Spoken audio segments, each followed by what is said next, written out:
What's up, guys? It's JayRtact, and today I'm going to be doing a review on my custom FN build. All right, let's get into it.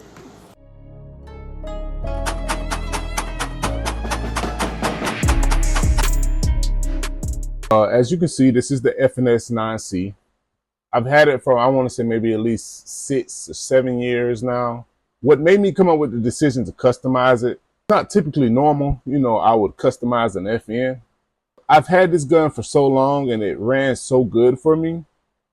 I wanted to see what specs I could add to it to perfect it to its maximum potential. I'm not saying all my FNs, because I have a couple of them that I'm going to customize. It's just this one in particular kind of, struck my attention into doing so. I have put, I want to say, maybe at least 5,000 rounds through it already since I've had it. I haven't changed out the barrel. I haven't had any striker issues, anything of that nature. So we're running pretty strong with it. It's a very reliable firearm. I definitely trust it as an EDC. I have EDC'd this firearm before the customizations for, I want to say, at least maybe 3 or 4 years out of having it. So it's definitely trustworthy of being an EDC. You can find them. They are discontinued, so they don't make them anymore. That's the thing about the FNS9C. The 509, when they came out, they pushed the FNS9C right out of the way.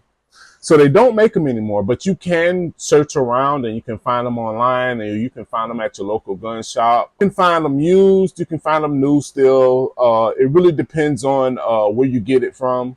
A used one is going to run you, I want to say, maybe somewhere around $430 to $450, and a new one is going to be somewhere around $520 to $550. It's a good price, for what you're getting. It's something that's very reliable. I can say the only thing that I had an issue with when I first got it was this trigger.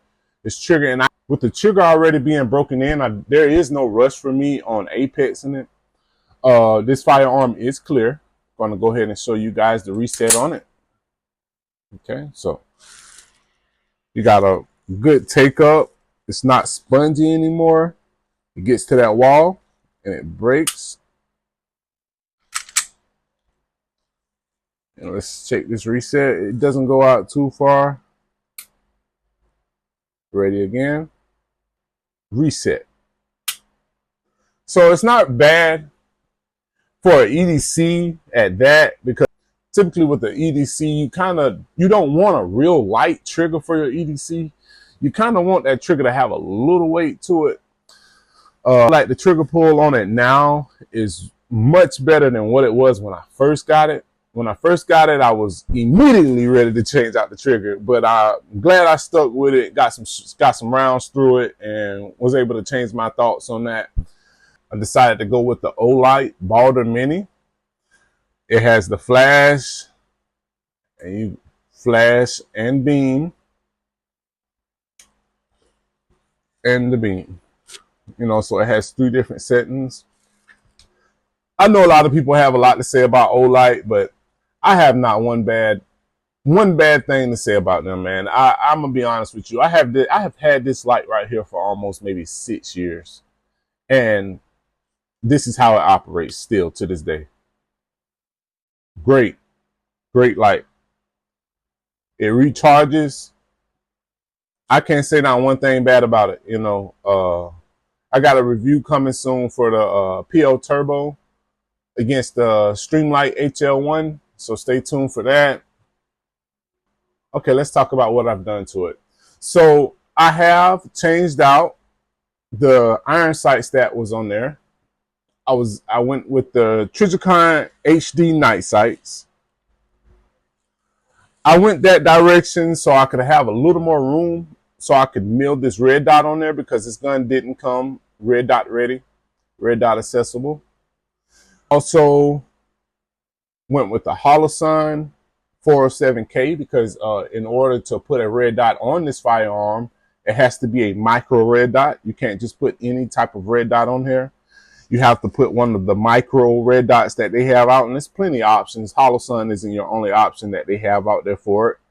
So if you are thinking about milling your FNS9C, you can definitely get a different brand of an optic. They also have a Trijicon RMS-CC optic, and that's the micro optic. That one is for a good price as well. It's a great, great steal going with the Holosun 407K. I may say, because you can sometimes find these on a deal. I think I got this one on a deal. It was, I want to say, maybe like 180, 190, somewhere around that ballpark. Okay, I was able to get it stippled. Got a cut stipple job done to it. I'll let you guys check it out.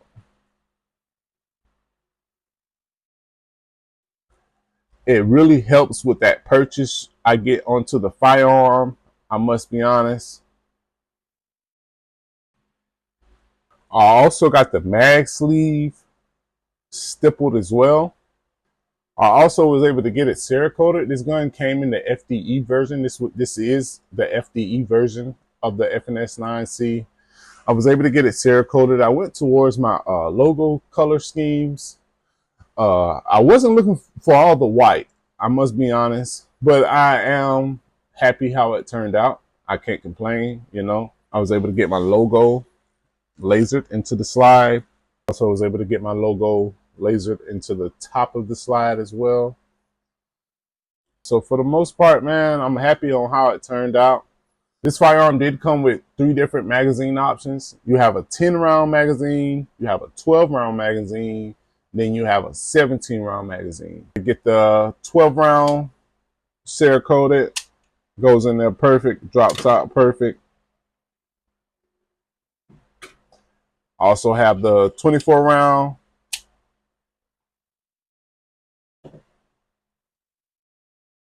And I have the 17-round. Definitely a versatile gun. Let's say you can switch it up from an EDC to a home defense to a bedside gun. It's totally what you need it for. And the price you find it for is definitely worth a steal. I think I came across a video the other week. A guy said he found one. It was the black version. He found one, I want to say maybe for $300 and something.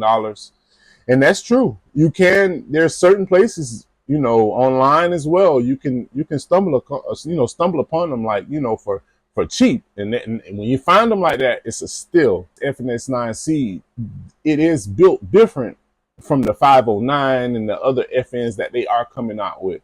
I know FN, they put a lot of thought into making this firearm. I know they did have some issues when it first came around. There were some striker issues, and the firearm wasn't firing when the slider was locked to the rear a little bit. And they did end up fixing that, but the 509 ended up coming out and replacing it. So if you do have an FNS9C, you are going to want to make sure you go to the FN website, type in your serial number. Your serial number is going to be up under the bottom where my flashlight is located. The serial number is going to be up under the bottom. You're going to want to make sure you type that serial number in, and you're going to want to check for a recall. You check for a recall, make sure everything is good. If there is a recall, you can send your FNS9C to the FN distributor, and they will replace the striker and things of that nature that's, you know, prohibiting the gun from operating the correct way. Man, I think that's everything, you guys. I'm going to be shooting a video later this week, taking it out to the range, putting some rounds through it, showing you guys how I operate and things of that nature, man. And that's everything. I'd like to thank you guys for watching. You guys have a great day.